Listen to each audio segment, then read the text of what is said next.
Well, I guess we're live. What's up, everybody? In this Talkin Motorbikes episode, I've got Marc DeGross. He's a dude, this Pacific Northwest Trackday guy, does a bunch of stuff with our homie Ken Hill. So welcome to the show, Marc. Thank you, Dustin. Appreciate it very much. Excited to be here with you. So I see that you got your video game headset on, and it looks like you're are you one of those weirdos that like sold your house and lives in a motorhome, or what do you got I going know. on? I am homeless technically. I don't have a house, but I do live in Redmond, Oregon, just north of Bend. But I'm in my toy hauler in between. I just had 5 days of events at the Ridge, have a couple days off before Moto America's there, and then I was supposed to crew chief or help some club racers that were going to try and compete, and then they blew their engines up club racing, and I got fired. So now I get to enjoy it and just hang out. So, and then following Moto America, I'm coaching at a friend of ours company and doing coaching events with him there. So, Oh, wow. Yep. So you said you live near Bend, Oregon. Is that where like the last Blockbuster is? I think there is. It isn't Bend. I've driven by it, haven't been a customer, but yes, someone else told me that fact. I'm like, you got to be freaking kidding me. Of all places in the world, Bend is where it is. And yes, so you can. So do you still rent DVDs there and play them in your? I guess. I don't know, man. Not That's for me. hilarious. I'm a download. I'm more of a torrent guy, so I'll download shit all the time. Oh, you're a torrent guy. Yeah, You're one of those fucking weirdos. I'm one of the old school fuckers that still uses the torrent. So yeah, that's about as far as my technology goes. Okay, yeah. So your technology is like on pause from like 95? Probably. Yep. Well, I've seen your bike, dude. It doesn't look like it looks like you're kind of full of shit, right? Like you have an R1. I'm good with graphic designs, and if you can't be fast, you might as well look fast, So that's what I say. Right on. On. Yeah, you're a club racer, right? Or I have licenses up here in Oregon and Washington. I don't race much up in here, just so much with my own events with Too Fast. But then I like to sneak down to Chuckwalla because it's 60 and 70 in the winter when it's 40 up here. Yeah. And I'm not as well known, so I can just be a racer and go have fun and hone my skill, keep sharp, play, laugh, giggle, and fuck around and have a good time. So kind of jealous of that, but I still go fuck around and have a good time anyway. Good. Like good I for you. I tell my buddies at the track that at our events, like there's nobody having more fun than me. Sweet. Right? Yeah, well, that's not necessarily true, but it kind of used to be. Well, it's good that your whole staff and your people have a good time. When it quits being fun, we all do this shit, as you know, to have a good time. And if it ain't fun, find a way to make it fun. So yeah, if it's not fun, what the fuck are we doing it for? Exactly. Yeah. So you're living at the Ridge this week. So I'm guessing I'm living on a property near the Ridge. So I'm in the property stone's throw away. A friend of mine has a piece of property, lets me store my trailer here and let me keep my tow her for a few days. And then I did buy an RV spot or rent an RV spot at the Ridge. So I'll be back up there for that. So what's the name of your track day org that you're running? Too Fast Motorcycle Track Days and Instruction. So Too Fast. That's motorcycle track days and instruction. You include all of that? And instruction, yes, yeah. And it's number 2. It's not TOO. It's the number 2, and then fast.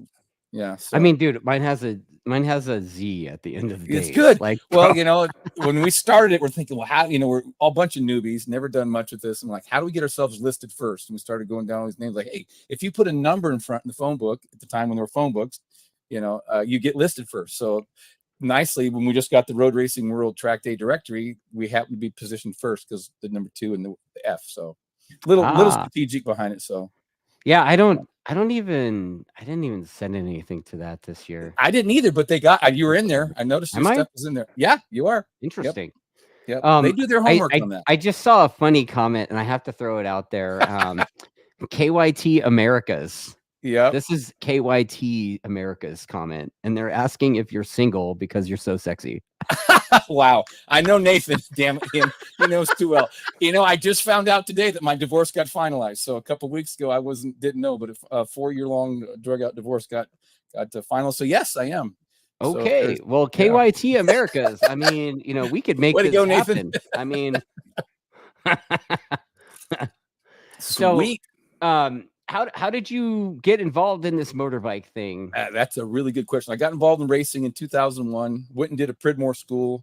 Got hooked. Up here, there was a club guy that was pretty good. That had a school named Mike Sullivan.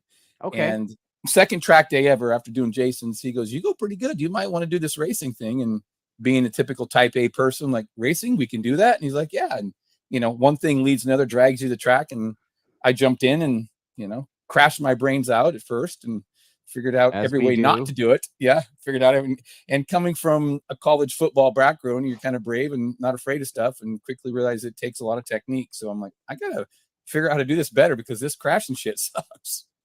And it's expensive. Yeah. And I had 3 kids at the time and family. So it was a tough thing. So how old were you when you started racing? I was 33 when I started, and didn't grow up with a motor. I did not grow up with a motorcycle background at all. Wanted one. Parents wouldn't let me have one. I had a street bike just a little bit, probably a good thing. But yeah, I didn't really get into it till I was 33 and married with 3 kids. Oh, wow. Yeah. And so now you're now I'm 56, old fucker. I just became a grandpa the other day. So my daughter, God bless her, a little baby girl. So I am now officially deaf. Now I went from a MILF to a GILF. So, you can go with that.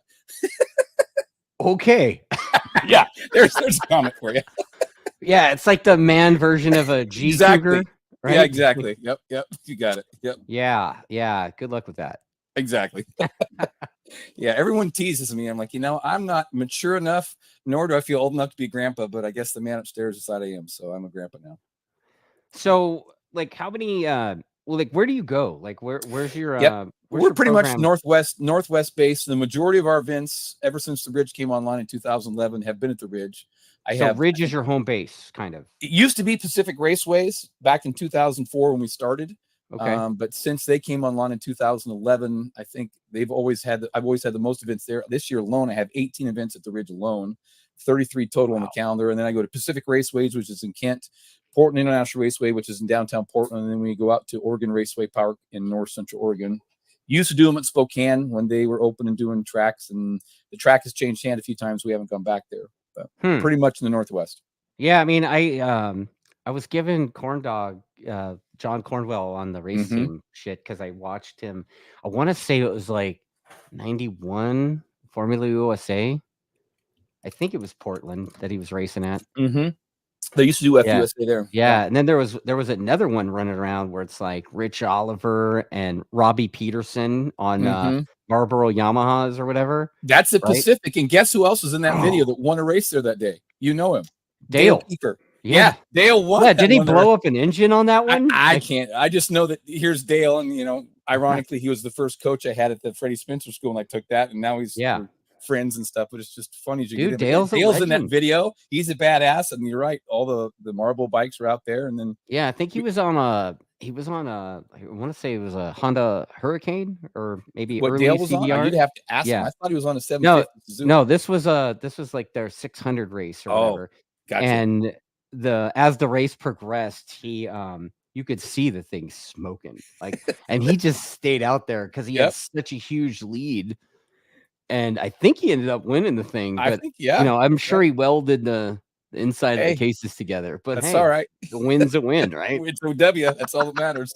Just win, baby. You know. Yeah, dude. Like there's been a few other guys that were in that race back then too that were around up until recently, club racing. So we have one in our local that just kind of came back. Joe Pittman was in that video. I think he read the 1,000 race, and he disappeared for 15 or 20 years. And it was funny, came back and went through, everyone made him go through novice school. And so I put one of my instructors with him, knowing who Joe was. And he comes and goes, who the F is this Pittman dude wearing these old leathers from the 70s? Fucker's fast. And then we told him, he goes, oh, fuck you for giving him to me as a student. So we waved Joe out. He's been coming out racing and doing an awesome job again. And that's awesome, man. It's cool seeing some of those old guys that come out. And, I've always joked that riding's like sex. You don't forget that. Once you know how, you don't really lose it. First few laps in, first few strokes in, you're good to go. So this is, I'm sorry, man. Like I just get distracted by comments sometimes, and I got to throw this one out there. This one's from Chunky Buns. She said she knew nothing about this man before she Googled you after last night's show. Yeah. And now she needs to know if you're a fan of Marc Marquez. I do like Marc. Yeah. Marc is amazing. His tenacity was, I've always loved people with tenacity. Love or hate his personality. The guy wants to win, is willing to put on the line every time. Yeah. And willing to crash his fucking brains out on the Honda, gets on a Ducati and proves that it was the bike more than the talent, and he's back up there. So yeah, really, I think he's good for the sport. He makes people want to win. And what's amazing is how many people hated him when he was on Honda, and now he's on Ducati. People are just like, yeah, go Marquez, you know. So wow, dude, it's a cool dynamic, I think. I mean, that's my take on it. Yeah, I mean, Chunky Buns has this whole thing where she bets against him. So she has this thing where I think it's like $100 a weekend. She'll probably correct me in the comments, but I think it's $100. She wins $100 a weekend betting against that dude. And I think she's got a $500 championship bet that she's got. She's legit making extra money betting on that guy to lose. Wow, that's what's the right? It's a whole lot more honorable than OnlyFans. Good for her, you know. I mean, Jesus Christ, dude.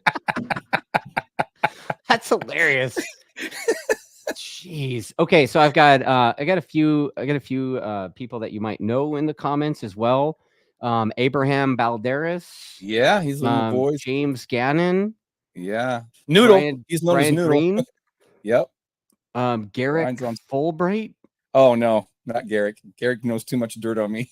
Oh shit. Okay, Garrick, spill the tea, buddy. Yeah.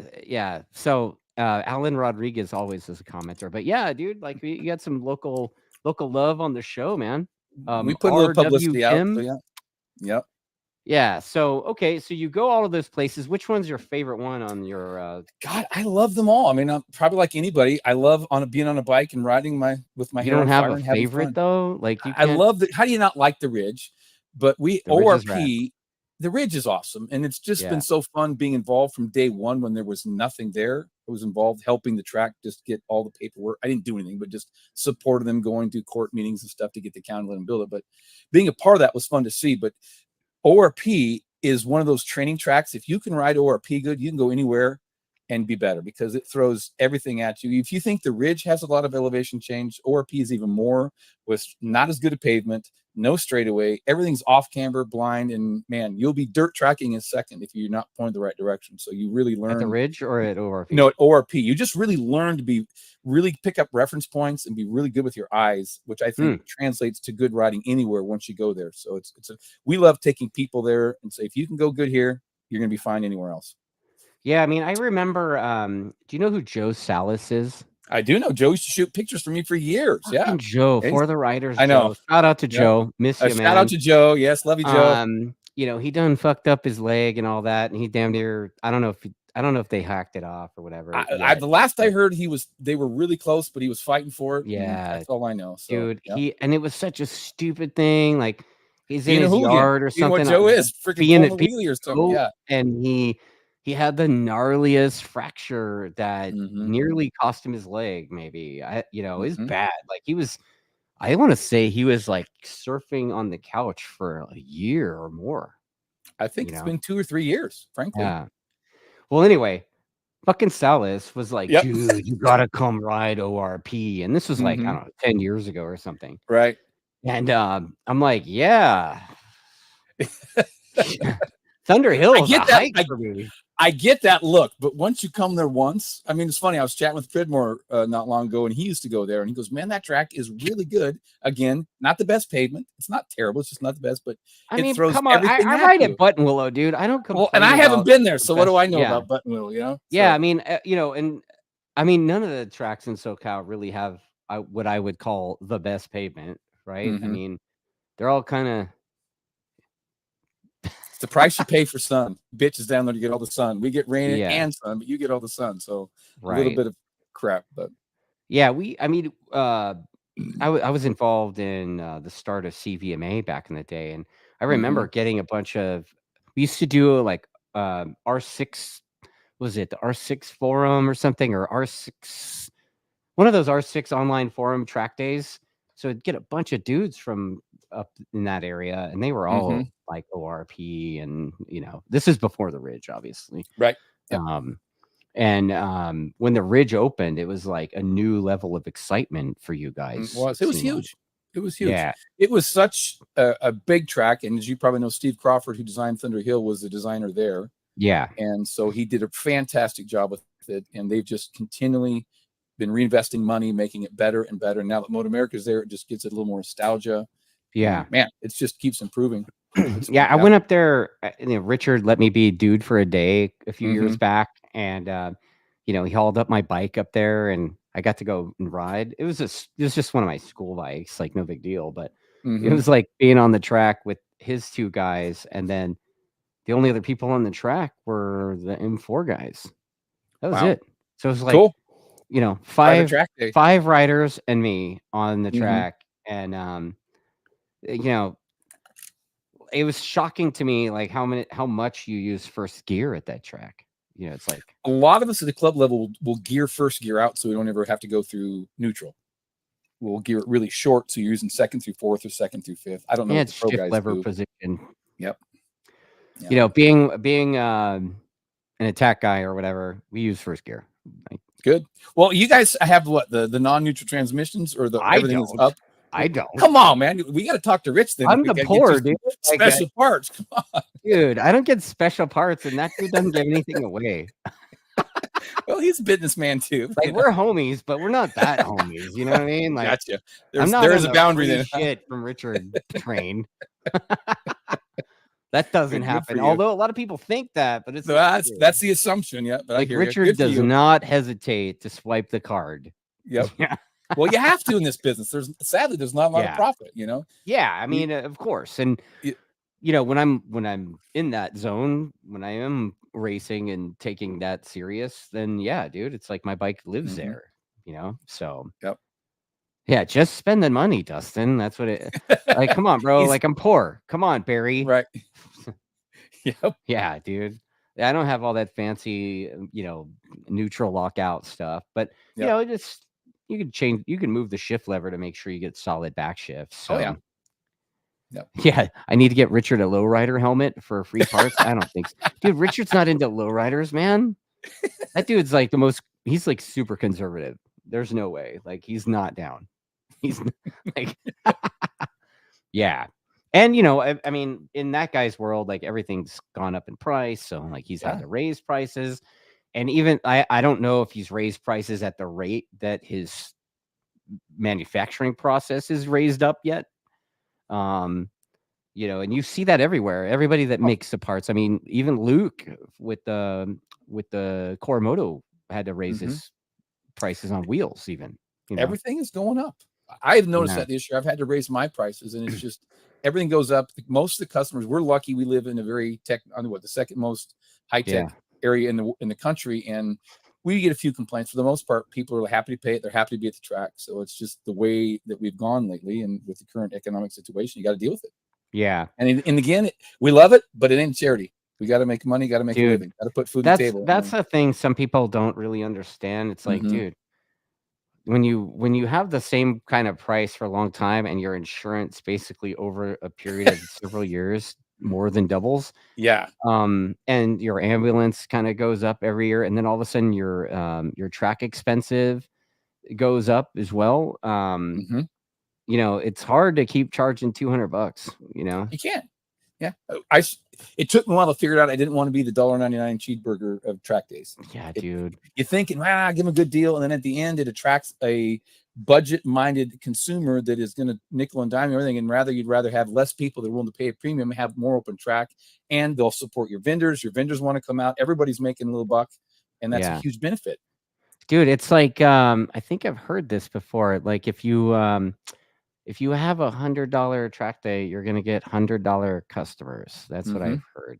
I don't know if I great said way to it. say it. Maybe I said it. I don't know. I think you just did, brother.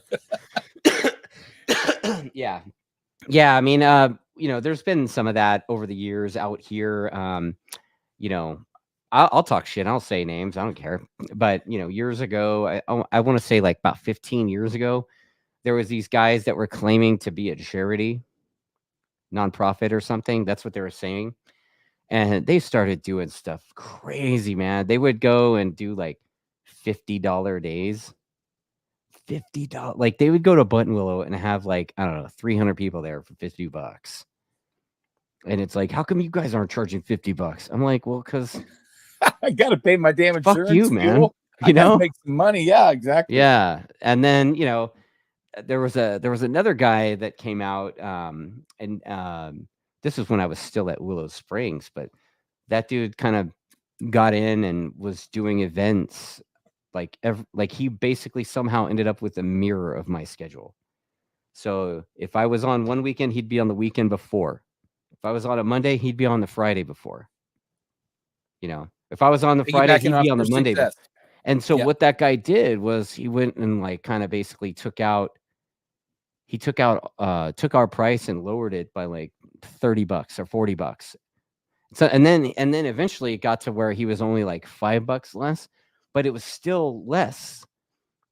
And he was like, "Yeah, come ride with us. You'll save $5." And it's like, and it was right at the perfect time when the economy had taken a shit the first time, 2007, 8. Yep. And it was like, man, are you fucking for real, dude? So, they're out of business. So, Cork soakers have a way of doing that to themselves, yeah, they're gone. Good. And then most recently, they didn't really affect us, but I guess they affected a lot of NorCal guys. But there was this org that Cali something, I don't know, but they were doing $99 shit, and I guess they just like mushroom printed the NorCal market for a little bit, and it was like Trackday wars, right? Yeah, kind of like tire wars, right? Yeah, but don't want to compete in it. No, thank you. Yeah, dude. You know what? If you want to do $99 days, you go right ahead, buddy. Like, I warned that guy. I sold him a trailer. I was like, dude, you do that, I'm telling you, it's not gonna work out. And he's like, I hope he didn't finance a trailer for him. No, hell no, dude. The guy paid me cash and sent it down the road, man. I was gonna say, if he financed, he wasn't making payments after the second one because there's no money to pay. Yeah, good for you for selling for cash. The only thing I was bummed about is like I had some stickers on the inside of the trailer. Like I had a graphic of Joanna Bitter, and I was like, it's kind of bummed to lose that one. Pun intended that it was bitter, huh? Well, Joanna Bitter was a friend of mine that I raced with that passed after a crash at Fontana. I apologize for the joke. I didn't know that. So. Oh, it's okay. It's me, bro. Like, yeah. But Joanna, she had this. She was like one of those chicks. It was like, I want to say it was like cowboy boots or something. I don't know. The sticker was on the inside of the trailer, and it left with it. So I don't know if the dude still has that trailer or not. Probably not. They're out of business. Well, that reminds me, maybe you know the story of the Dave Moss sticker on his door. No. I heard about this from Barry, who apparently, if you know Barry Russell, I'm assuming. No, I was talking about. I know what you were talking Russell? about. Is it Irate Barry out of Utah? That guy?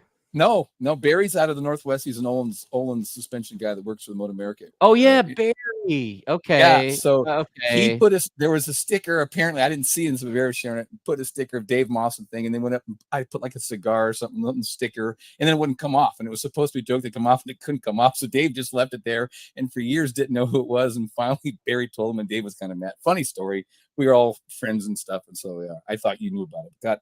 When you mentioned the sticker, it was hilarious. Dave, apparently you should talk to Dave Moss and ask him. He'll give you in colorful language. He'll tell you, oh yeah, Barry freaking blankety blank me. Yeah. There was a few people over the years that tried to sticker war with me, and then I don't remember what year it was, but I started. There was this place. You ever heard of InStyle Graphics?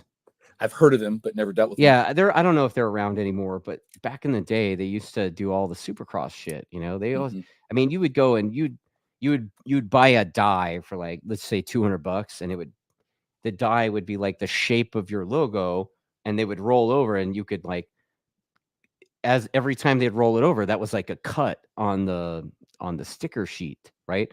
So it was like 8.5 by 11 times 4, and it was like a ream of paper, but it was 8.5 by 11 times 4.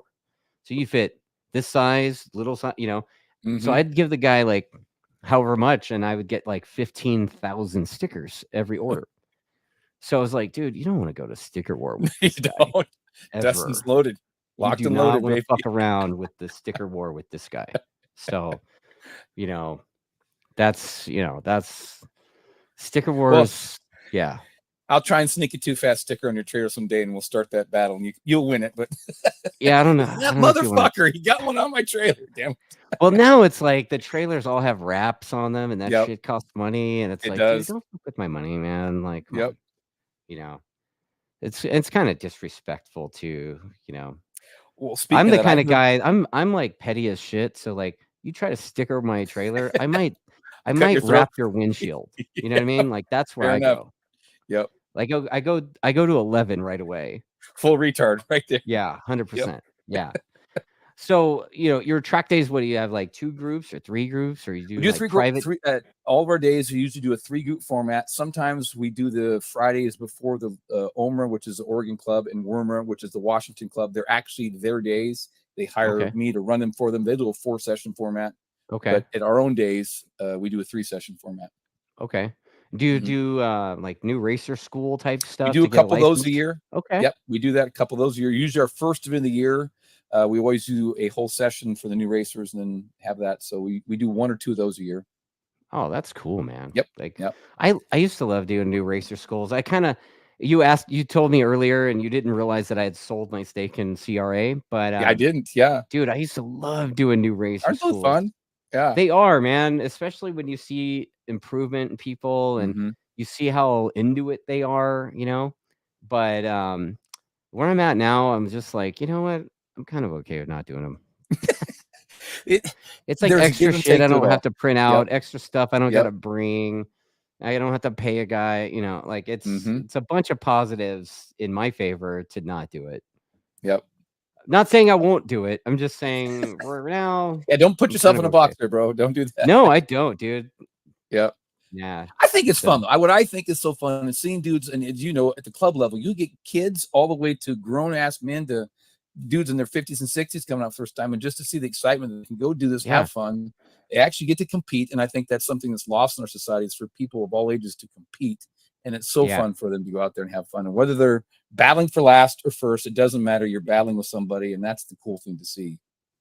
Yeah, I Pretty mean, awesome. I still work with a lot of dudes, like they ride with us and they ask us questions and they send me their videos sometimes and ask me to, you know, ask me what I think of where they're at or whatever situation. And I'm pretty open to that, Mm-hmm. but I'm, the amount of work, like I kind of sold the racing club with a kind of a little bit of a sour taste in my mouth. So I'm like, Really? like the further I get it from it, the more stoked I am. Yep.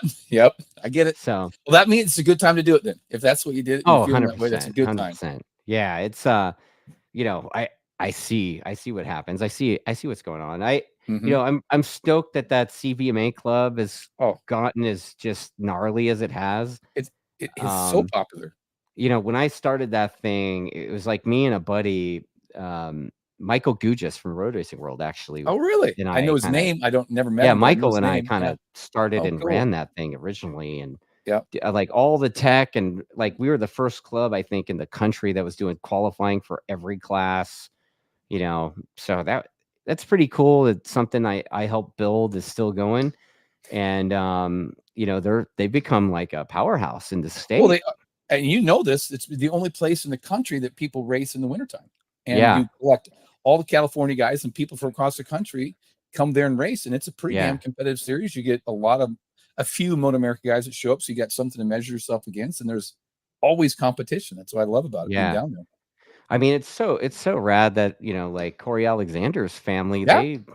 I want to say they bought a garage out there and they like they have a shop in New York or whatever, and they bring Mm-hmm. their customers out in the wintertime, and Cool. then all they got to do is fly out and ride. I think that's a pretty unique situation there. It is.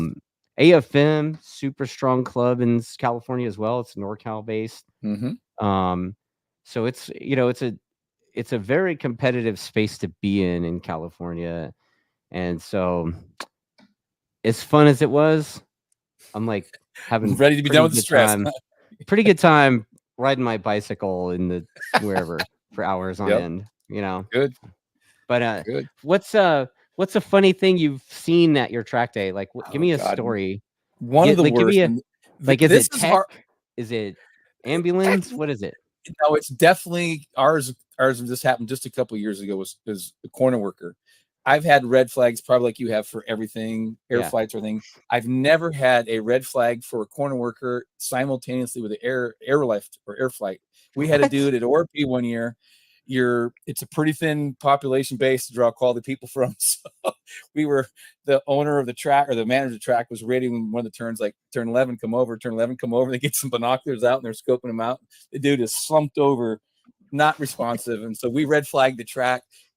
Track manager goes out there and the dude apparently OD'd on something. It's bad enough. They life flighted him out. The track was shut down for probably an hour. And it was like, God. who crashed? What happened? Like, no one crashed. We had a corner worker OD and we're life flighting. They're going, we had a corner worker OD. OD'd life flighted. Jesus. So, and ORP is so remote. We have to have 2 ambulances on site. That way one transports, we can still keep the track live. So we have 2 on site.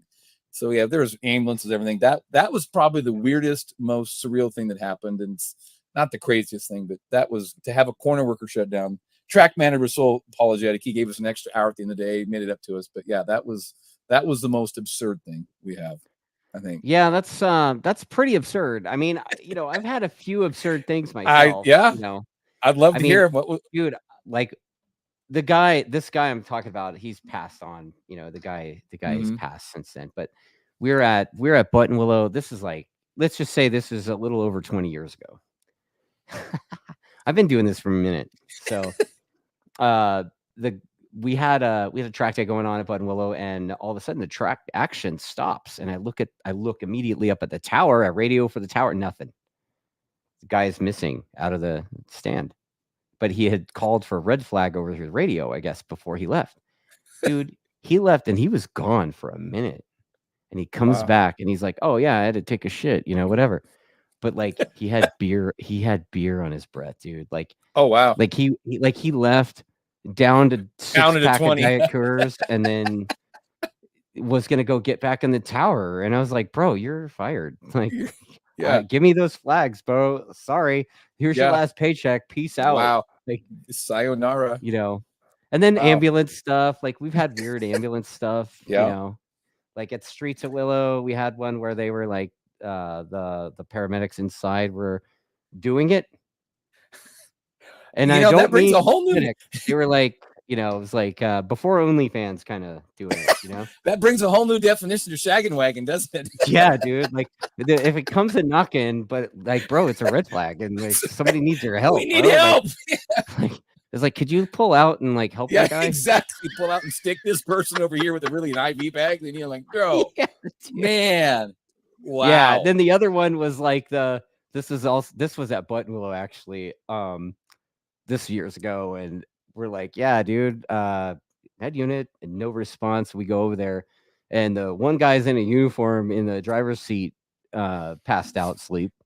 And then the guy in the passenger seat still in his street clothes, and he's laying there with an IV bag hanging from the window, passed out. Like he had come straight from the party. Stuck in him. Yeah. So, I mean, like our world, we see weird shit, right? Yeah, EMTs are high quality about their Buttonwillow, apparently. I mean, those guys apparently got fired. Yeah, I would hope so. Jeez, Christmas. Yeah. Yeah, especially nowadays. I mean, that was back when it was still like $800 a day. Not now where it's like $2,200 a day or whatever, $2,500 a day. It's nuts. The price. Yeah. Wow. Yeah. That's IV stuck in his arm. I'm just juicing up, just getting some fluids in. Dude. Just gotta hydrate, man. Come on now. Wow. God dang. Yeah. I don't have the corner worker one's the only one that I got that's really bizarre. We had at Pacific Raceways one time. We had a bike. They have through turn 4 and into turn 5. They have a little embankment, and it just parallels the track. And this guy pulled a little wheelie, kind of verged off and hit that about 100. Well, the bike shut up in the air 20, 30 feet, took a chunk of wood out of the tree, and we're looking for the rider. There's an embankment that goes over to a railroad track, but we can't find him. And one of the guys on staff was a young kid. He just jumps over the edge and starts going through the woods. This guy somehow split trees, did not hit a single one, was laying upside down, knocked unconscious 30, 40 feet over the embankment, buried over, and we drug him out of there. He was ended up being perfectly fine. But you look at the line he went through, and like, how did he thread the needle at 100? He should have been better to be lucky than good. Always. But that was another one I just remembered. That was gnarly. I mean, just like, how in the world did it happen? You're looking at a tree 30 feet high and a 400-pound bike hit it up there, like, unreal. Yeah, I mean, we've had a few, like, we had a guy, it was like 2007 when the new Honda 600 had just come out. Dude picks it up on Friday, and he's at my track day on Saturday on the thing. Stacks the thing in turn 9 at Willow. Just and dude, we roll full boogie out there because it like the dude's not rolling. We get out there, the ambulance is out there, and he wasn't hurt or anything. He was just bent over crying.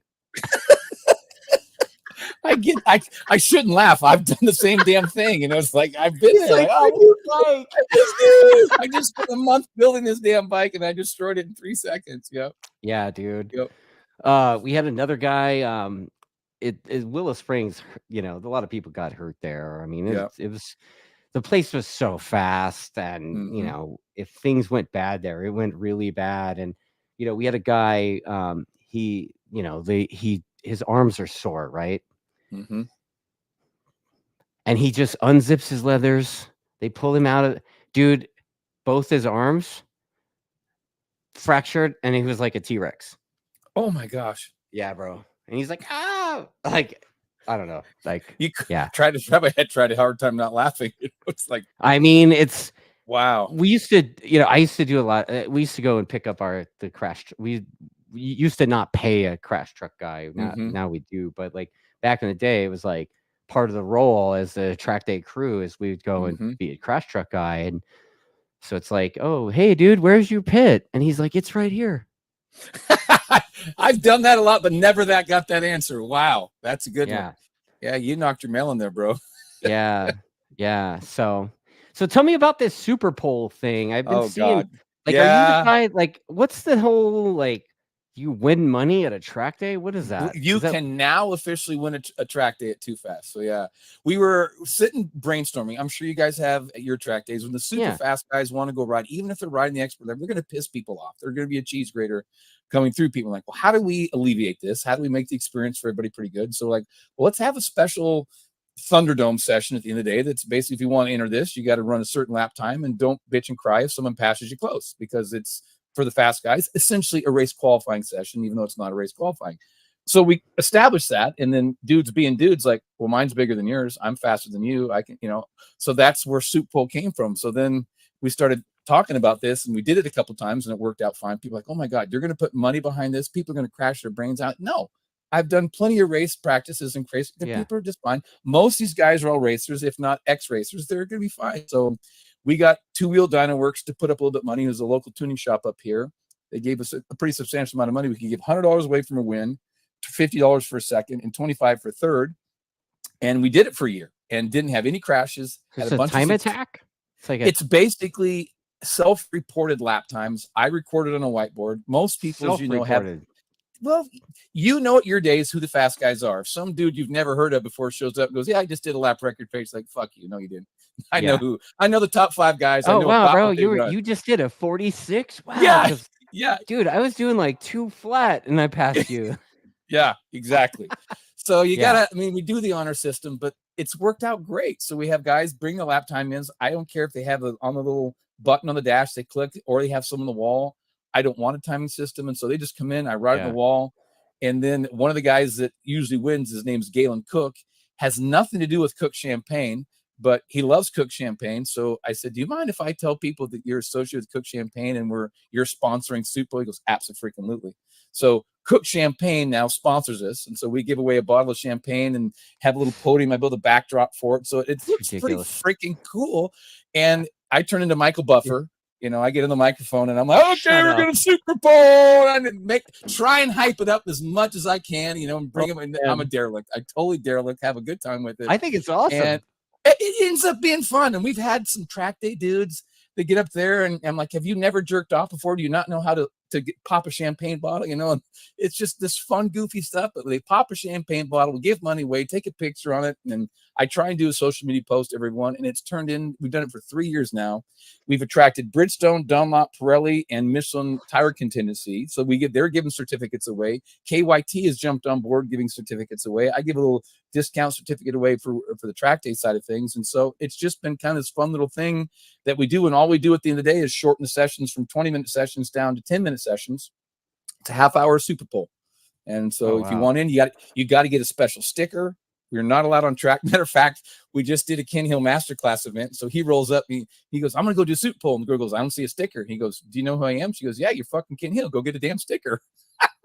So he had to come back. Ken Hill. Okay. Yeah, she got denied by Mike Ritter. Let's pause for a second. Are you shitting me? Ken Hill walked up and was like, don't you know who I am? Yeah, well, he didn't try and pull a card. He was there. We promoted this whole event. It was a track day and with Ken Hill doing masterclass, and he was excited to go out on the FZ1 and street tires and jump in. And I encouraged him to do it. And my delusion, I forgot to give him the sticker, so he goes to pull up, and my gritters doing their job. I don't see your sticker, and he's like, "Well, I'm kind of the name of the whole show here today. Do you know who I am?" Not cocky, but just And I'm sorry. Yeah, I know you are. Go get a fucking sticker to make from it Mark. sound like he did it cocky. No, he didn't. He didn't do it that way at all. I'm sorry, Ken, if you're listening, but no, he didn't. He was just, he came in, he goes, Dude, he was demoralized. He's like, they won't give me a sticker. And I'm like, oh, give him this, run over. So we gave him the sticker, get your ass back out. He goes back out, did good. And so anyways, fun little things like that, but it's really turned into a fun little thing. And now that we just had events there Monday, Tuesday, and some of the Motor America guys. So like, Andrew Lee competed. Why can't I draw a blank on his name? On the Saddleman team riding the Pan America. Corey West was up there, did a couple times for the guys. It's been really fun. And what's even funnier now is once you start giving money away at the Ridge on a AIM lap timer, lap 2 is your hot lap because you go out to pits and it starts lap 1. You're not doing the chicane. Right. So lap 2 is your actual your out lap. Lap 3 is your first flying lap. So people come in and show me a lap timer and say, I did this. I'm like, no, that's your out lap. And they'll protest. I'm like, no. I'll download the data and show you didn't go through the chicane. We've actually had a few people protest it and said, no, I started it on track. I'm like, sure shit, lap 2 was a flying lap. So you can imagine once you start putting money up there, people get serious and we're like, dude, I don't know your name. You start putting money up, people start cheating. Oh God, yes. So we got to write a rule book just for a stupid fun little class at the end of the way to have this. So anyways, it's been freaking fun as heck. And it's been a absolute success. And just, I've got pictures I think I sent to you on it, and it's trying to make the podium look good. I bought some blow up bottles of champagne and made a giant Cook champagne sticker for it and have speakers. And it made a little podium out of food serving stand. So it looks like we have a podium, and it's just fun. We get to act like kids for 15, 20 minutes and it's a blast. Yeah, dude, maybe we'll start doing something like that. It's surprising. We'll you know, the good side to it is you have these guys that if you let them ride the way they want to, they're going to piss everybody off. Like, dude, just save it for the Super Bowl. And so it helps you keep the super fast guys reined in during the day and give them a session. They really can go ride the way they want. They get 30 minutes, which most dudes are going to be gassed by the end of 30 minutes. Right. And they get a good session where they can go ride at the pace they want to ride with people that are not going to complain or not bother them. So yes, it's fun, but it does serve a purpose, and it's worked out really good for us that way. And Nathan Fitzgerald just sent me a picture of your podium. He took this. That's Nathan's picture. I downloaded. I was going to share it with people. Freaking awesome. He caught Corey West. Thanks for watching, Nathan. Yes. Is that the KYT dude? Yeah. North American National Sales Manager. That's Nathan. Yeah, I know Nathan. I hung out with that dude at Daytona. Yeah. I just didn't know his last name. Dude. Yep. Nathan's a great dude. Right on. So yeah, he took that picture. I can share it. I have it on my laptop if you want to see it. It's kind of fun. Corey West. I'd share it on my phone. Yeah, that's our backdrop. You can see the step beside. That's Corey in the middle with Marcel on the right and Galen on the left. So Marcel Ernie. Yep. Yeah, I saw that. Like Marcel, dude, that guy's quick. Marcel is a unique cat. I love him. He is getting really fast. I will say he can throw some good times now, and he keeps getting better and better and working hard at it. He was a bounty hunter there for a minute, dude. He was. That guy was traveling everywhere. He was. What did he call himself? The Superbike. He wasn't the Superbike Wanderer. Was he the Superbike? No, man. Something like that. Yeah, he had 600,000 followers for a while. He was telling me. Yeah, dude. He was like, dude, like I had words with him at Chuckwalla, and I was like, look, man, I don't give a fuck how many followers you have on YouTube. I'm gonna kick your ass. I was like, that was the dumbest thing I've ever, like I was in his ass. Good. Mm-hmm. Yeah.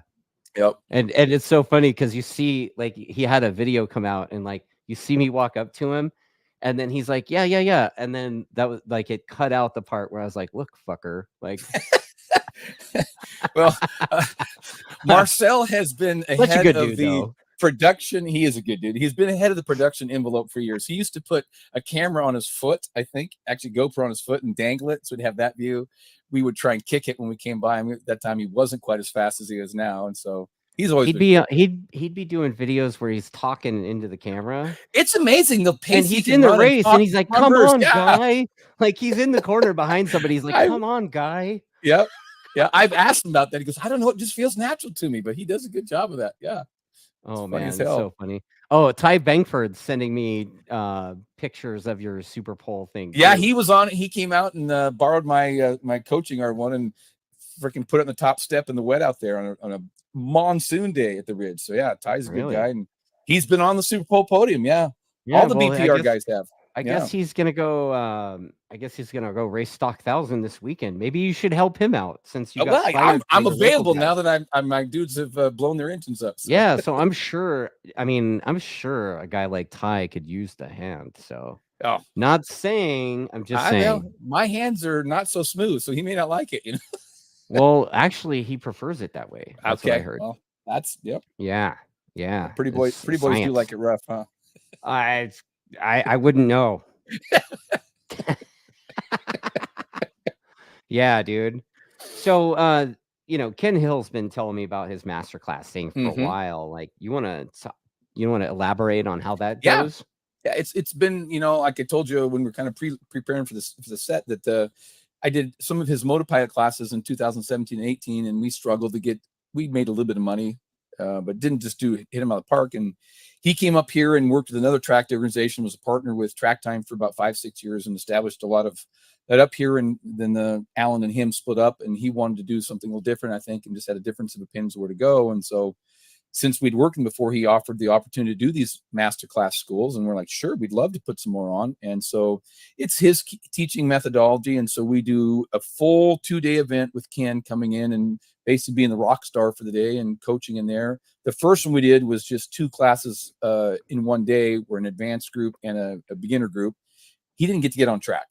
And I watched him, and he did a great job teaching the class, but it's so much better when he can get out on track and do some of the drills, do some of the coaching, get more interaction, gives the customer a better experience. Ken is noticeably happier and enjoying it more. So this last one we just did on Monday and Tuesday was one that we did like that, where we had a hybrid 2 sessions of track day, 1 session of master class, and it was a knockout. It was great. He just, excuse me, 2 sessions of track day, and then one of the A group master or whatever. Class. Yeah, master. We had an A group and a B group. How many students are in the master class? We limit the master class to 20, so it's not a very big class. We have 2 students per instructor, so we had 10 of my staff that have totally been trained in Ken stuff there, and then he gives a class. And then during this one, he was jumping out on track and just giving feedback and seeing what's going on. It gives him a real good feel to see what the students are picking up from the in classroom. That way he can adjust the next session to really hit the points. And man, it's been a lot of fun. We sold the first 2 out. We got another one coming up in July, and I think that one will sell out as well. And it's been a lot of fun. I enjoy working with Ken, and he's been a coach of mine too. So it's been a good mix back and forth. And a lot of what I teach in our generic performance schools that Too Fast puts on are a lot of what his methodology is too anyway. So it really goes hand in glove. Right on. Fit. So, like, what's the target audience for the master class? It's for people that have done a track day or 2. I mean, we had the beginning when we had advanced level and beginning level, but again, you've done this enough time to know people at all levels can get improvement whether they know it or not. So these are 100%. People that are willing to pay a premium dollar to get a very catered to style of coaching, good teaching in the classroom, and stuff that's tried and true improvement. And so they're usually a little higher end customer that are willing to put the money where their mouth is and actually work at it. And the feedback we got from the first one is that people wanted to do more drills. So we actually incorporate a lot more drills in the second one, and people were really happy. So that it was the track amount of time on track was the same, but we would hardly do that many hot laps. So that it was just lap, stop, and drill, or we'd only do 2 or 3 laps, come in, coaches pull them and drill. And so really the people that are wanting to really improve their lap time or ability and focus on the skills and the fundamentals rather than just going around and zing, zing, zing, zing, zing. So you're not just targeting like the pointy end of the local club racer scene? No, I would say most of these people were on the lower end of the spectrum of experience. Okay. We did have some people that could run a respectable lap time, but most of them had either no track experience or maybe less than 6 track days. Oh, wow. So just the beginning or the entry part of this thing. And they're realizing that they don't know much, and how much this sport is a sport rather than just a skill. And so you got to get these fundamentals in and know it, how to do it, how to act it, how to think about it. And I've always joked, it's chess at speed. You got to learn to think and act. And this is what I love about it. There's so much of the sport side involved that it's not so much technique. So from a price point perspective, like Trackday costs 200 and change, right? And then 230 to whatever. And then champion school is for a couple of days is like what, 2,300 or something like that. Like where are you guys? We priced these this year because we weren't sure how they're going to go at 1,200, realizing we probably way underpriced it. I think next year we'll go up to 1,700 or 1,800. Okay. Just because it's just the quality of information we're giving, the quality of the coaching that's going on is really high. And most of the customers, price is not, I wouldn't say price is not an issue, but that, $600, if we were in crazy, roughly $600 would not defer them from coming. And they're still getting a great value when you compare it to some of the other things. So, okay. Yeah. That's awesome, man. Like it's really good. One of the challenges has been getting the whole staff up to speed on the methodology and getting them. And then even though some people are on it, just getting them to be, you get a staff of, probably like you, I got a lot of staff, 70, 80 people. And so you have 70 or 80 people staff. Well, it's a volunteer army. When you've got 30, 40 events a year, you need a lot of people, because I have a lot of midweek days and not a lot of people can take midweek days off. So you've got to have this volunteer army come out, and to do it, you need that many people. So then when you get people that say, hey, I'll be there for the event, now I can pick and choose which coaches I feel are the best for this. And that's been our goal. And we've really worked hard, and I'll give my staff credit. They've really bust their butt to absorb Ken's material and be spot on with it. And kudos to them, because it shows in the quality coaching we're giving. You saying this is probably going to get me yelled at by my guy, Kanye. Like, he's always like, dude, we need more people, and he's working on bringing more people. And I'm like the old school guy that's like, fuck everybody. I only want, like I just want my core people. My super tight, and fuck everybody else, know. So, I would recommend you listen to him. And the thing is, it's like, keeping the circle tight works, on the sub level. But I definitely hear you, man. Like we struggled to staff events on Mondays, for instance. Like, people have to go to work and stuff, and not everybody can just like on a whim be like, yeah, dude, I'm gonna be at the track on Monday. So yeah. So it's there's something to be said for that, I guess. Kanye, sorry, bro. But my team, we've been talking about, like, we've actually we've done a couple of pilot episodes, I guess you could say, of offering some coaching to C groupers and B groupers. And man, the last pilot we ran, I mean, dude, it was like a whole bunch of people were like, holy shit, people want to pay for coaching. Hungry. What? They do. So I mean, we're working on it, and we'll probably do some more pilot stuff this weekend, with the plans of developing and shaping it to the way we want it to release it full steam next season. But it's pretty cool, and all my guys are like, they've all listened to my champ school shit for years.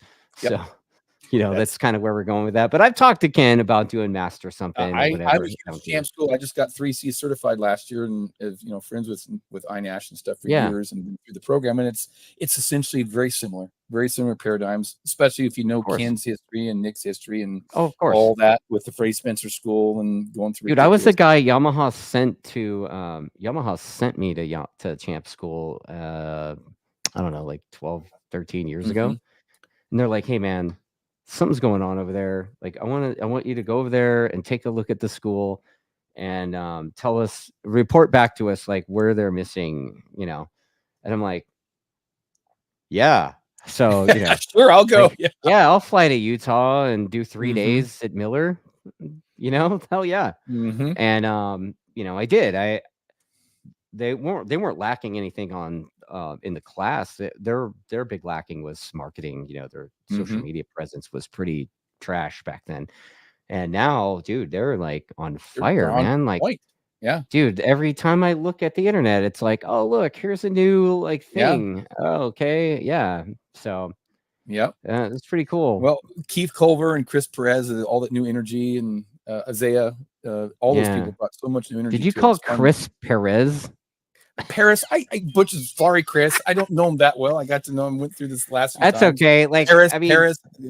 when Forgive he me. was when he was racing a million years ago, like it was pretty funny to constantly get him and Chad Lewin mixed up. Oh, really? Yeah, well, because they're both kind of midgets and they're both, you know, like that. Chris is much stouter than Chad, though. Now, yeah, but back then when they were younger, not so Yeah. much. Yeah. Okay. Fair enough. Yeah. So it was like, oh, you know, Chris Paris would come in, and then Chad. It was like, oh, you know, like, yeah. So just Little mix funny up. stories. Yeah, yeah. So Abraham 4131 says he thinks that You're Too Fast is one of the longest running track day organizers in the Pacific Northwest. I think we're almost on the West Coast. I know that we started in. You're not on the West Coast. You're not as old you. as my company is. Well, see, and that's why we need to have these conversations so we know. I thought Ernest at Track Time was the only one that was 1 year longer. So it's you. Good for you. Trackdays. I started my first event at Buttonwillow in 2000. See, yeah, mine first day was 2004. We formed in 2003. So kudos. Actually, in 2000, your buddy Ken Hill, our buddy Ken Hill, was a customer of mine. There you go. There you go. Dude, Ken owned a Cowie shop. Yes. I remember hearing about this. Like, yep. Yeah. So like he was that weird Cowie guy with the raspy voice, right? Yep. Yep. This is this show. Like, whatever. Yep. Yeah. So yes, in the Northwest, I've said on the West Coast, and I didn't know you started that early. I knew you were. I didn't know you would be on. Yeah. So I started the Trackday company when I was still in my 20s, dude. Good for you. Good for you. So yeah, definitely in the Northwest by far, and been doing it for 21 years now. So you're one of the few people that have more experience than me. So kudos. Yeah, that added experience is almost comes at a big price, doesn't it? I could almost put a tank of diesel in the truck. Yeah, you know what I mean? Exactly. Yep. Almost. Yep. But think of how far it's come since then. Just, I mean, at least up here in the Northwest, when I first started, it was literally free for all almost. People just did a track day and showed up, and there was no organization, no nothing, no sessions. Pay your money, great, you crash, no problem. Dude, we started out. We started kind of. I'll be real with you, man. Like we started sort of as a fuck you to Tom Serra. Gotcha. I don't know the names, so that the guy was like he was like the original owner of Fast Track Riders. Okay, I remember that name. You know, he did the Fridays for WSMC weekends. Mm-hmm. And I was kind of doing their website or whatever just for free track days or whatever. And the guy kind of yelled at me or whatever. And I'm like, what, dude? Like, I did all my work online, man. What are you talking about? Because I was late to the track day. Right.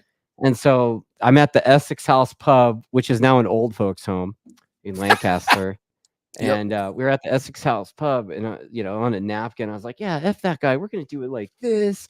We're going to do it like this. And they're like, yeah, I'm going to call it Track Days.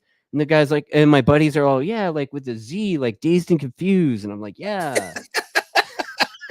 And then you ran with it. See? Yeah, bro. Like that's kind of how it, like on a napkin in a pub kind of situation. Well, that's how geniuses happen sometimes in the moment. I don't know if I'd call it genius. It's genius. Look at where you are now. I mean, look where you're at now. Come on.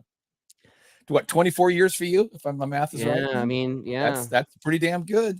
June of 2000. So especially in industry with all the volatility we have. It's not easy. Yeah. Well, I mean, not every, you know, I mean, how many club racers do you know last more than 3 years? Not hardly any. Right. Very few. Yeah. So it's like once you kind of like that, people that make it past that 3 year point are the really glutton for punishment type of guys that are like, yeah, you know what? Yeah, I threw my shit on the ground and totaled the bike and rode it off. And so when are we building a new one? Right. Exactly. Yeah. So like that, like our buddy Ty courage Bankford, or stupidity, right? It's a fine line. Yes. You know, Ty, you know, I remember when he was a novice. Mm-hmm.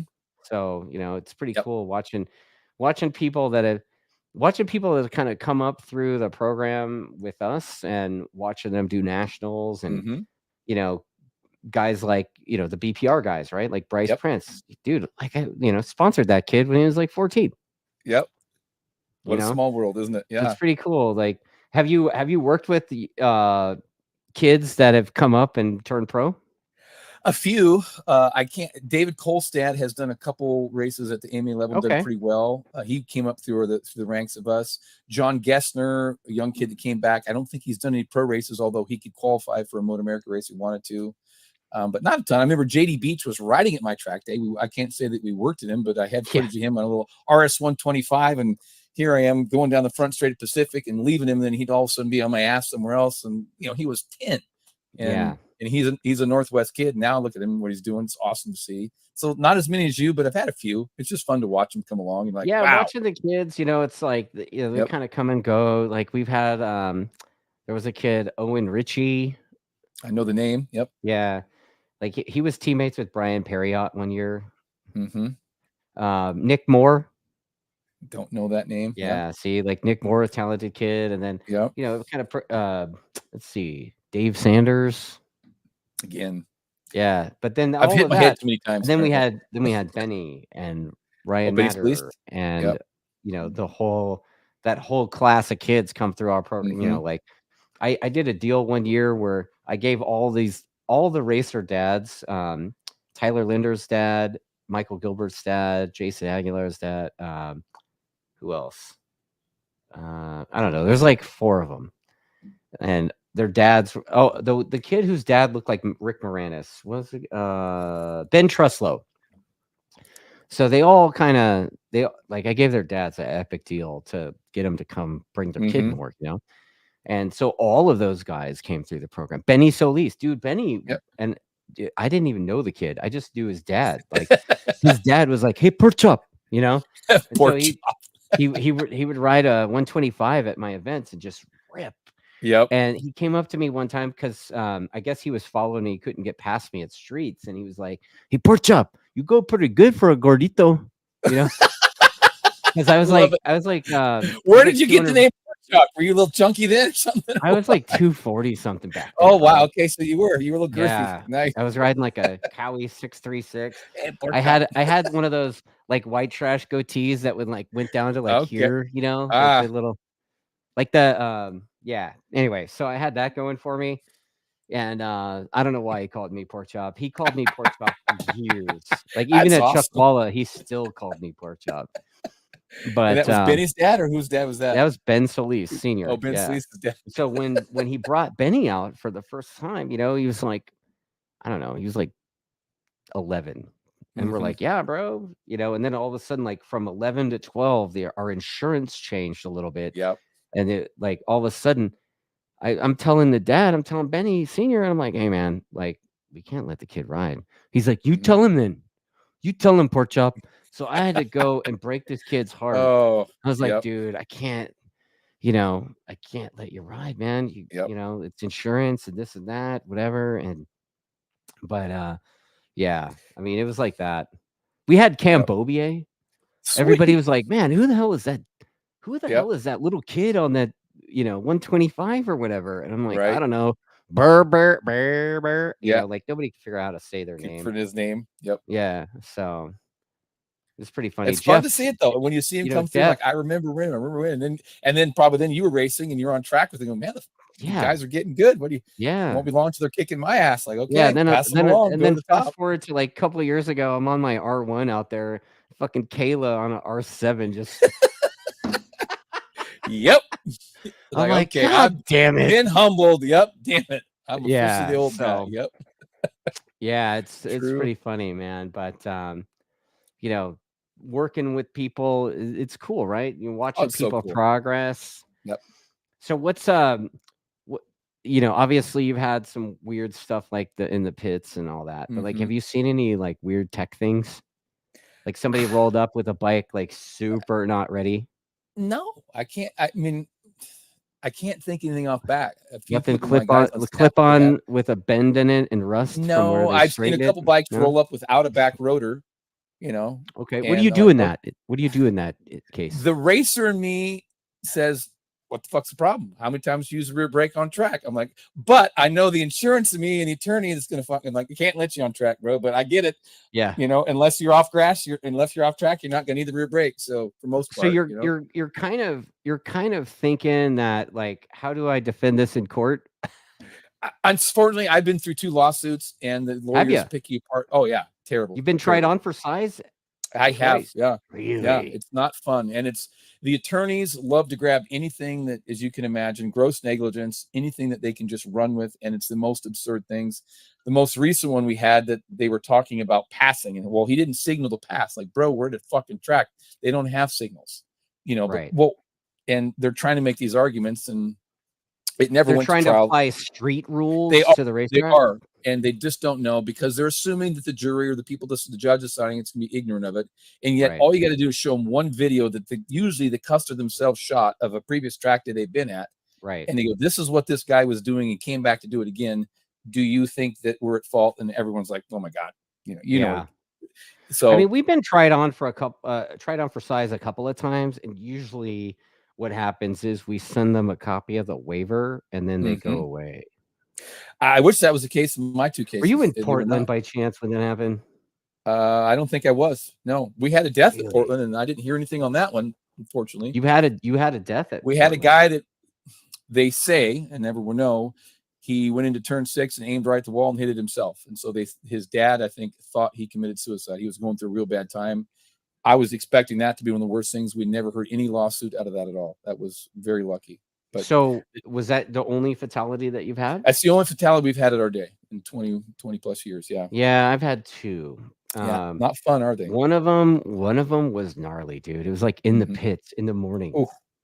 right? Ooh. The guy, he rides to tech, no Mhm. helmet, nothing, and he's idling, dude. He's like literally, like creeping forward, idling, free revving the engine, whatever, and he kind of slip the clutch and roll a little bit more. And it was, I don't know, it was like 20 degrees in the morning, and he was free revving the thing, and I guess he let the clutch out a little bit too much, snapped the thing sideways, head first in the ground, right in front of my registration table. Oh my Like Lord. literally like 15 feet from my Who would registration think table. that? Yeah. It was, and he got switched off, and it was the gnarliest thing I'd ever seen. And then obviously, I want to say it was 2 years ago, maybe. We had a guy, an older guy, going down the drag strip at Buttonwillow, and he just like, I don't know, like the guy behind him was like, "Yeah, dude," the guy just suddenly just went that way all of a sudden. So Did he like, have a heart attack on the bike ahead of well, time? we suspected that he had an aneurysm or something, and he got Mhm. switched off before, like he was gone before, Yep. We had a guy like that at the club up here that had a heart attack at turn 1 in Pacific and just ran, just like it sounds like what you described, and just ran into a tire wall. And they later deemed he was dead before he even hit the wall. He died. Yeah, there was a WSMC guy years ago that was like that. It was like going through turn 2, long sweeper, kind of goes uphill, and the dude made it through the middle, and then he just went straight in, off track, and it was gnarly, man. It was gnarly. So, yeah. Buy a Jet from Steve Main says 50% of hospital transports at racetracks happen in the pits. Wow, there's a stat. I'd be shocked. Steve, of those 50%, how many of those are involving alcoholic beverages? I'm wondering. There's a great question for clarification. Right? Yeah, like one time I was in the hospital in Lancaster on a race weekend, and there was a lot of racers in there, obviously. Fucking Willow, right? Yep. And somebody I guess they were alcoholic induced, I guess you could say, and they tried to ride their motorcycle up one of those metal ramps into the back of their old Ryder truck, and they got about halfway up and tipped over, and cheese grater. Bumped the head. Wow. Yeah, so like genius level of shenanigans. Yes, the ones we used to do this out of Spokane when we started racing. It wasn't our track days, but they had a little dirt area, and they put a door up on a hill, and it had a red cup that you had to put a beer in, and every lap you had to come and pound a beer. And did it on XR100s. It was the gnarliest thing. This was like early 2000s. Talk about fun in the middle of the night. Oh my God, it was the wild, wild west. But that was my introduction to the whole track day and racing thing. I'm like, I like these people. This is fun. My kind of program. Do you guys have at your track days or do you guys have any like prank type stuff happening or whatever? Boy, I'm sure not that I'm know of. You haven't heard any of the prank? Like Chuckwalla, when it first started, was like prank city, man. It was like, knock on dude, wood. my R6 ended up in the executive suite in the bathroom. No way. Oh, yeah. Awesome. You know, there was a guy. Don't give my staff any ideas because they will do that, I'm sure. There was a guy that had his pit bike end up on the top of the classroom. Yeah. Wow. Yeah. That's pretty good. Actually, I think the best one was that same guy. They took his bike and his stands and his tire warmers and everything, brought it into the classroom at Chuckwalla and had it up, sitting on the front wheel on one circle Rubbermaid table and the rear on another circle Rubbermaid table, on the stands, on the warmers, in the classroom. That took 10 people. That's I'm not like, a 1 or 2 person I'm like, deal. how does that even, what? How many dudes you got to have hold the bike while everyone shuffle the tables Dude. under to set it there? That's pretty impressive. That's some willpower right there. You know, there was people that their bikes ended up on the runway. Yep. And the runway's not too far. It's not close to the track. I mean, it's close, but not that close. That's an effort. I mean, it's a hike, dude. You're like with the binoculars. You're like, oh, there's your bike. Yeah. Go off in the bowl and you can find it quicker than you can going all the way around. Yeah. Yeah. I mean, there was, you know, like that's the kind of stuff that's, you know, and then obviously the sticker wars and the, you know. Well, yeah, we haven't had any of that. The worst we had was a guy at Chuckwalla was from the Northwest down there sticking bunghole stickers on everyone's bike. That was pretty funny. And so they were pretty small. Would try and you'd look around, you had 5 bungholes on your bike before you knew it. You're like, wow, in places you wouldn't see them. So that was about it. But nothing. We've been lucky. We had somebody at a track day, I want to say a couple of years ago, and they were putting little miniature dildo valve stem caps. Yeah, awesome. Yeah. Awesome. Yo, you've not seen the hot pink dildo? I haven't seen it. I'm sure it's only a matter of time until someone puts one on my bike. But I mean, there you have it. You know, too fast track day staff. Right. Well, on a funny note on that, we just at our masterclass, Ken went out and put X's at the slow part of the corner, and one of his dudes helped him drew a cock and balls on the curbing right next to it, and said, "Did you see my mark?" I'm like, "No." He goes, "The fucker's painted over the next day because the rig was out doing maintenance work." Yeah. So, like, dang, I didn't see it, but that no. So when's your next event? My next event is the 12th of July at Pacific Raceways, which is in Kent. Yep. So we get a little bit of reprieve right now. You're not going to come down to Moto America at Laguna Seca? No, haven't been invited yet. So no. Oh, but my month of June was so crazy. I need a little time off to refresh. My July is kind of nuts. I mean, I've got Button Willow this weekend. Right. And then next weekend is the Coda Boys trip. Cool. You going to go ride Coda? Yeah, dude. Like at what's it called? Ride Smart. Yep. Yeah, Ride Smart's invited me out. And have you been on it before? Nope. All I've done is bicycle run. I've not been on it, but that hill into turn 1 is way steeper than it looks on TV. Oh, I've been there, but I've never ridden. Then you know what I mean? Yeah.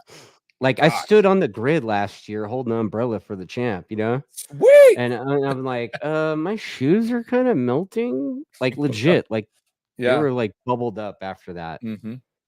Because it was, it was Texas. Hot. It's Texas, and it's like 8,000 degrees. It was warm. I was there helping some people too. Yeah, that was. I'm sure it's gonna be cool hot. track. I mean, you're gonna love it. I think. That'd be a blast. So then obviously the following weekend is Moto America. So I'm with Richard and the boys doing that stuff, and then we have our track day the Tuesday after ARMA at Laguna, 105 decibels. Nice. I mean, there was some people kind of locals shitting on the fact that it was like $5.99 or whatever, but I'm like, dude, it's that way because we only sell 30 spots per group, man. Right. Like, we're not selling 45 spots per group. It's 30. Laguna is expensive. The insurance is hell expensive. Yeah. And again, like you said, you're not doing it for charity. Yeah, dude. Laguna is always a great time. And we started since the management change over there.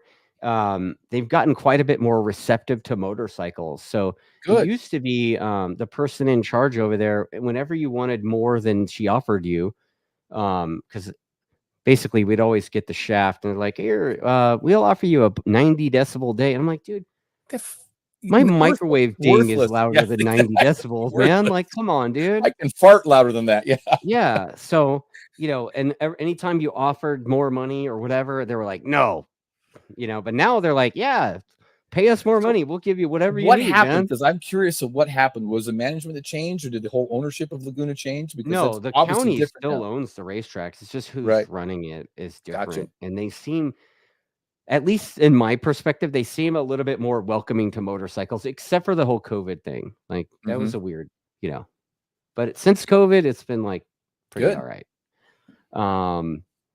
Yeah. So, and then, dude, I come home from Laguna that night. Wednesday morning, I get on a plane to Detroit, and this lit racing dude invited me to Grattan for a couple of days at a private event.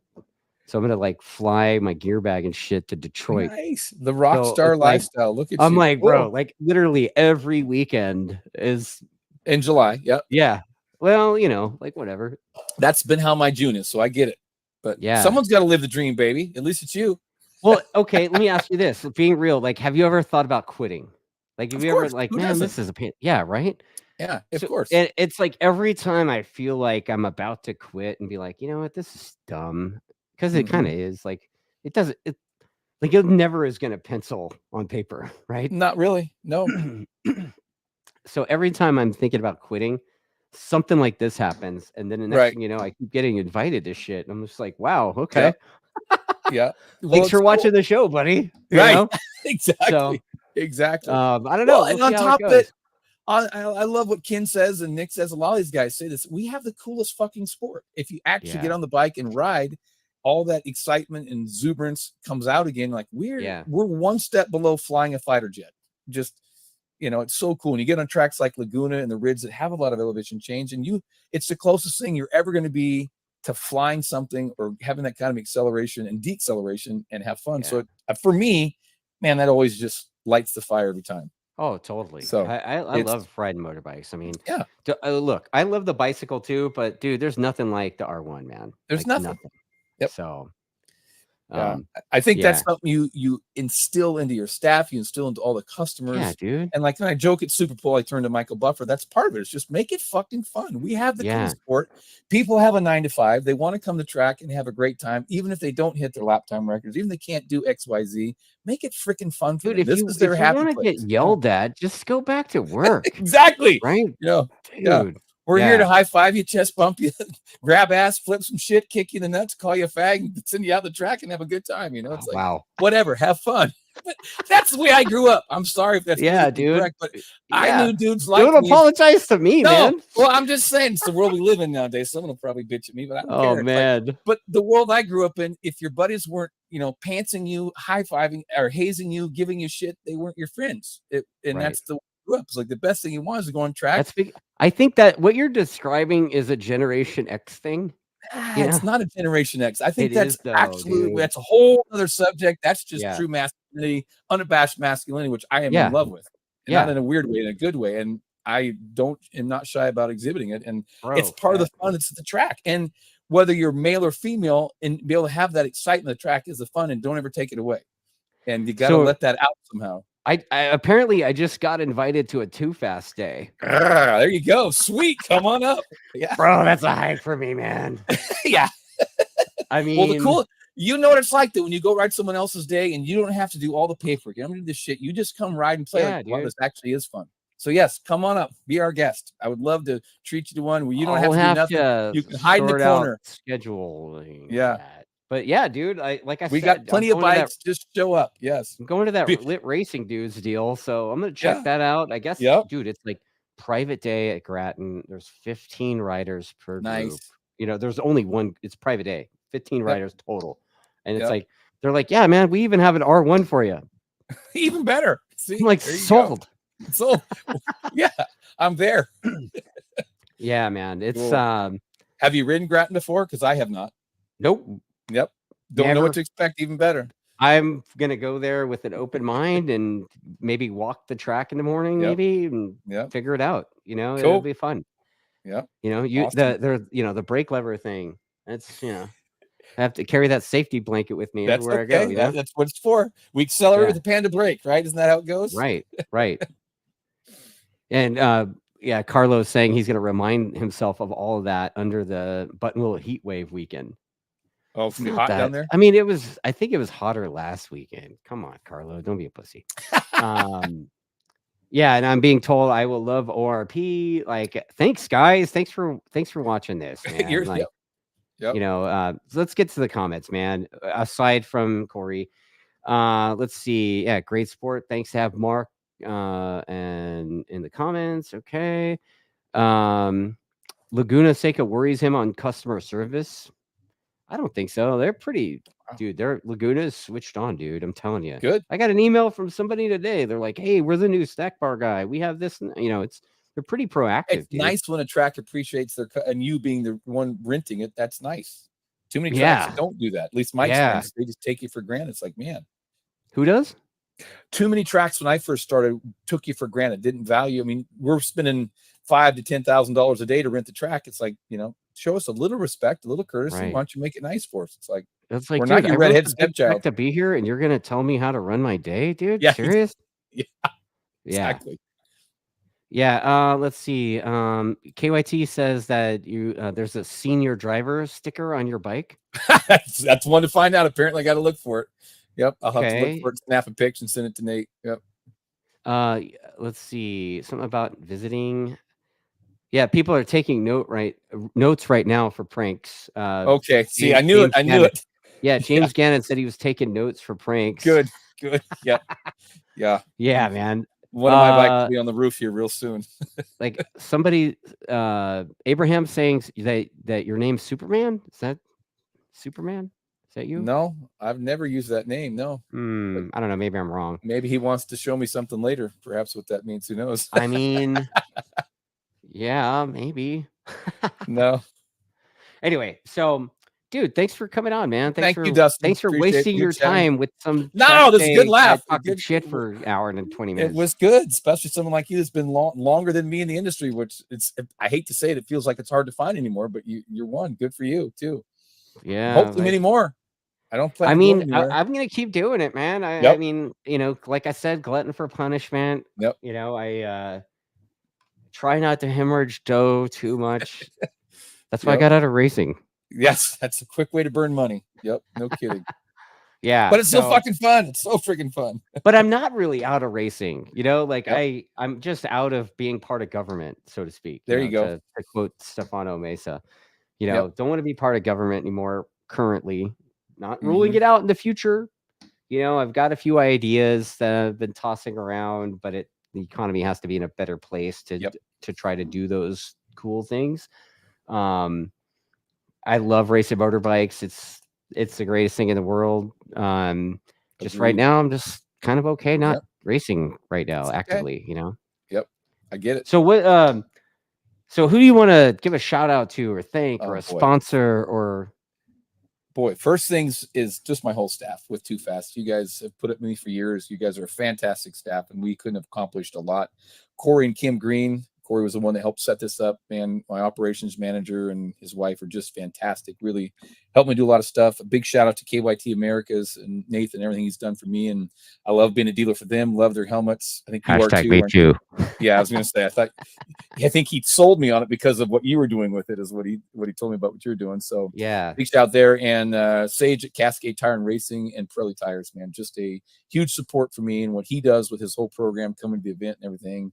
And I just can't thank him enough for his support. Another shout out to Dunlop and Cumpy Cump and Dale Kiefer. They just also supported my events and stuff there. And Delaney with the Fixed Motorports, always at my events, always there. And man, you can't have events without vendors there to support the riders. And I just thank them all for being there. So, and Gavin Powers for the photography, and he was shooting photography for Joe Salas when Joe did it for me for years too. So, oh wow, okay, thanks for Gavin and all that. So those are the big supporters, and just thank everybody. Well, right on, man. Well, you know what? Enjoy your weekend at the Ridge. I will, America, man. Like, it'd be fun. You know, take lots of pictures and maybe do a scavenger hunt. Go and that'd be cool. Something different. Yeah. Yeah. Talk to people about what they're looking for. I don't know. I mean, talk shit. Who cares? Right? Have a good time. I'm not good at talking shit. I'm good at being silly, but I'm not really good at talking shit. But we'll have fun. I know that. For sure. I'm working on it. Well, at least you got the platform here. You've got a good platform if you want to do Man, it. You know? dude, like I'm gonna legit tell you something crazy. Like today, the channel went over 40,000 subscribers. Like Really? what? Like I don't even. Wow, I can't even. Look Like at you. I don't know But what's you know, part happening. of that's your consistency. How long are you doing this? 3 years, 4 years now? Yeah, like I mean, I started kind of like I don't know if I want to call it a podcast, but like Yeah. Richard and I started talking crap because COVID. You know, we couldn't Right. do anything, and yeah, man, I don't know. Like I don't know what's happening, but the Good. viewership on the videos are going up and the subscribership's going up. I gotta give a shout out to Mike Hill at Motor America, Michael Hill. That dude is ever since that dude was on, we grew like 16,000 subscribers. Like Nice. I'm like, really, bro? Like you're that popular? Thanks. Didn't know, but hey, you got the right guy on, bro. So you know, I hope I don't get him in trouble for being on my show, but yeah, it's interesting, man. It's pretty cool. And well, touche for you. For someone that's involved in the industry, it's nice to see someone share their passion and stay consistent with it, which is part of the deal. And good for you. Keep doing it. It's awesome. I mean, talking shit about motorbikes is cool too, easy, man. Like, isn't it? Yep. Jesus. Like, I mean, well, these conversations are the same conversations that we have with our homies in the pits. It's the same exact thing. Yep. It's just now it's on YouTube. It's the only difference. So cool. Yeah, but thanks to everybody for watching this stuff, and you know, share it around, please, and encourage your friends to watch this stuff too. And dude, if you have somebody that's killing it at your local race club or whatever, dude, hit me up, man. I'll talk to club racers too. You know, because that's the real part of the thing. You know, the pro guys, some of them, like what, 5 are being paid, but like, you know, the club guys, there's a lot more club guys than there are pro guys, and a lot of them have different aspirations, and it's cool to see their journey. So, you know, I love talking to club racers, so and pros and industry experts and whatever. I guess I got the Bellisi Moto owner guy coming on the show pretty soon. Good deal. Sweet. I think next week I have Stamboli on, obviously, because race weekend this week, and then I also have another episode of the Weekend Hangover with Ricky Bobby. There you go. Good. By the way, we have Weekend Hangover t-shirts available. They are running on short supply in the extra large department because we've sold so many already. Thank you for the response on that. But yeah, anyway, with that, I think we say peace out. Yeah. Cool. Thanks for the show, Mark. Thanks everyone. For your time, dude. Thank you. Great time. Right on, man.